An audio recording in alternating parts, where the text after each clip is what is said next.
सरपंच संतोष देशमुख हत्या प्रकरणाच्या तपासादरम्यान आवादा पवनचक्की प्रकल्प अधिकाऱ्याचे अपहरण करून खंडणी मागितल्याचं समोर आलंय। या दरम्यान पोलिसांनी आरोपींवर कारवाई केली खरी, मात्र त्यांना जामीन मिळालाय। जर त्याच वेळी पोलीस कारवाई झाली असती तर आपला भाऊ वाचला असता, असं वक्तव्य धनंजय देशमुख यांनी केलंय। पोलिसांनी वेळीच याला लगाम लावणं आवश्यक होतं, असंही देशमुख यांनी म्हटलं आहे।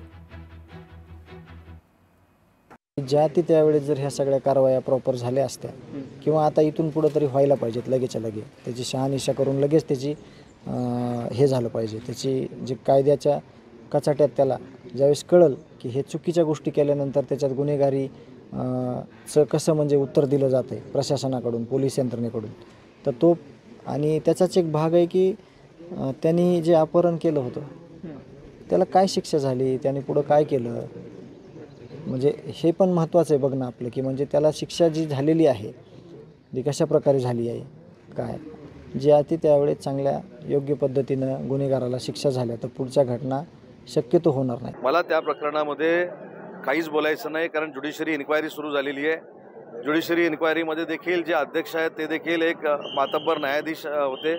त्याच्यामुळे मला असं वाटतं की ज्युडिशरी इन्क्वायरी चालू असताना, SIT नेमलेली असताना, SITचे प्रमुख स्वतः IG असताना या पोलीस तपासाबाबत मी काहीतरी बोलणं हे योग्य नाही।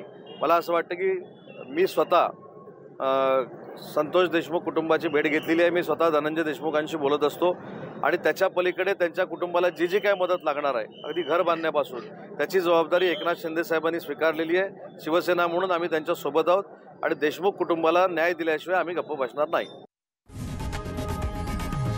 लोकशाही मराठी ऐका, पहा, जागरूक रहा।